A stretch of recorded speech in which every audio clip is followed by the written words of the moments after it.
কি ভাতিজা, prepaid metre recharge করলে মনে হয়? হ্যাঁ, রিচার্জ করলাম। প্রিপেড মিটারে নাকি অনেক টাকা কাটে, টাকা রিচার্জ করলে নাকি টাকা শেষ। তুমি তো দেখছি অনেক ফুরফুরা মজাজা আছো, কাহিনী কি?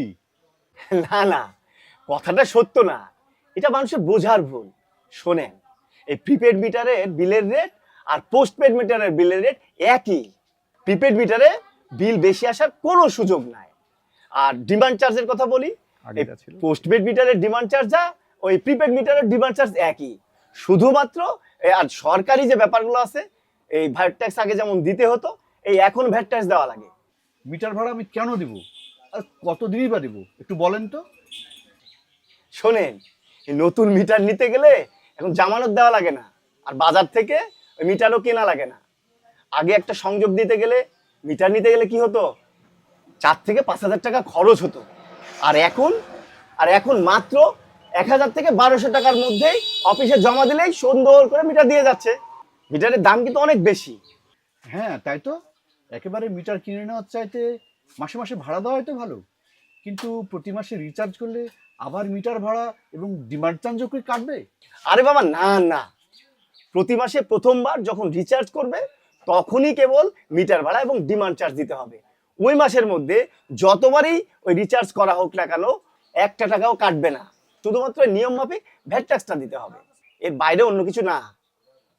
কিন্তু মানুষ তো বলে মিটার রিচার্জ করলে নাকি অনেক টাকা একেবারেই কেটে নেয়, এটা কি আদৌ সত্যি কথা? শুনেন, প্রতি মাসে ঠিকঠাক রিচার্জ করলে কখনোই এমনটি হবে না।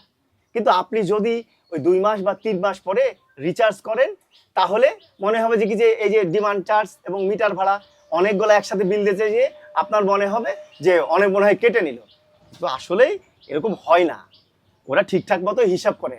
আপনি দেখে মিলিয়ে নিন, তাহলেই তো হয়ে যাবে। তো কিভাবে বুঝবো? অনুমোদিত ব্যাংকের যে কোনো শাখা থেকে, তারপরে অফিসের ভেন্ডিং সেন্টার বা যে কোনো মোবাইল ফাইন্যান্সিং সার্ভিস থেকে যে ভেন্ডিং এর যে টোকেনটা দেয়, সেখান থেকে আপনি মিলিয়ে নিতে পারবেন। ওই মোবাইল অ্যাপস থেকেও ওটা আপনি হিসাব নিকাশ দেখে নিতে পারবেন। তাছাড়া হচ্ছে নেস্কোর একটা ওয়েব পোর্টাল আছে, ওইখানে আপনাদের হিসাবগুলো সব সংরক্ষিত আছে। ওইখান থেকে একটা হিস্টোরি ব্রাউজ করলে প্রতি মাসের আপনি স্টেটমেন্ট পেয়ে যাবেন, আপনি কত টাকা দিলেন। এটা নিয়ে কোনো ভুল বোঝাবুঝি কিছু নাই, আপনি নিজেই দেখে নিতে পারবেন। কিন্তু সবই তো বুঝলাম, কিন্তু মিটারের টাকা যদি শেষ হয়ে যায় তো কিভাবে বুঝবো? আর রাত বিরাতে যদি বিদ্যুৎ না থাকে তো আমি কিভাবে কি করব? না না, টাকা শেষ হয়ে গেলে কখনো ওই বিদ্যুৎ বন্ধ হবে না। এই প্রতিদিন বিকেল 4টা থেকে পরের দিন 10টা পর্যন্ত কোনো ধরনের বিদ্যুৎ বন্ধ করবে না। তাছাড়া এই শুক্রবার বা যেসব ছুটির দিনগুলো আছে, সেসবের জন্য এই সমস্যাটা হয়, তাহলে কিন্তু আপনি ধারে এটা চালাইতে পারবেন। কিন্তু শর্ত হচ্ছে যে আপনি পরের দিন যখন রিচার্জ করবেন, ওই রিচার্জের সময় যে আপনি যে বিদ্যুৎটা ব্যবহার করে ফেলেছেন আগে, সেটাই অ্যাডজাস্ট করে নিবে। এই যে ধারের যে টাকাটা, এই টাকাটার জন্য অতিরিক্ত কোনো মানে বিল তারা কাটবে না। শুধু কেবল যতটুকুই ব্যবহার করেছেন, কেবল ততটুকুই আপনার তারা অ্যাডজাস্ট করে নেবে। ব্যাপারটা বুঝতেই পারছেন, একেবারে সহজ হিসাব। আচ্ছা বাবা, তোমাদের কথা তো বুঝলাম। যদি মিটার বন্ধ হয়ে যায় আর আমার হাতে যদি টাকা না থাকে, সেই ক্ষেত্রে আমি কি করব? মিটারের টাকা শেষ হলে আপনি ইমার্জেন্সি ব্যালেন্স দিতে পারবেন। ইমার্জেন্সি ব্যালেন্স দিতে ওই যে 5টা 9 আছে, 5টা 9 বাটনে আপনি চাপ দিবেন, তারপর সবুজ বাটনে চাপ দিলে আপনার কাছে 500 টাকা ফ্রি ইমার্জেন্সি ব্যালেন্স দিয়ে দিবে। আপনার সুবিধা মতো সে আবার রিচার্জ করলে আবার ঠিক হয়ে গেল। কিন্তু এই ধারে বিদ্যুৎ ব্যবহার করলে কি আবার অতিরিক্ত চার্জ দিতে হবে? ইমার্জেন্সি ব্যালেন্স এবং ছুটির দিনে ধারে বিদ্যুৎ ব্যবহার করলে যে পরিমাণ টাকার বিদ্যুৎ ব্যবহার করা হবে, ঠিক সেই পরিমাণ টাকাই রিচার্জ করার সময় কেটে নেবে, 1 পয়সাও বেশি কাটবে না। তাই তো, অযথাই আমরা প্রিপেড মিটারের বিপক্ষে এতদিন কথা বলেছি। যাই, আমি আমার প্রিপেড মিটারের জন্য অফিসে গিয়ে আবেদন করে আসি। হ্যাঁ হ্যাঁ, তুই ঠিকই বুঝেছ।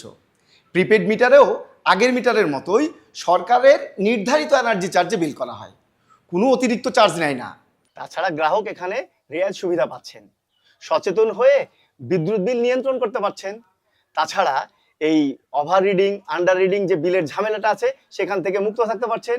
আমার মনে হয় যে এই সুবিধার জন্য আপনাদের প্রিপেড মিটারটা ব্যবহার করা উচিত। প্রিপেড মিটারে আস্থা রাখুন, অপপ্রচার রোধ করুন।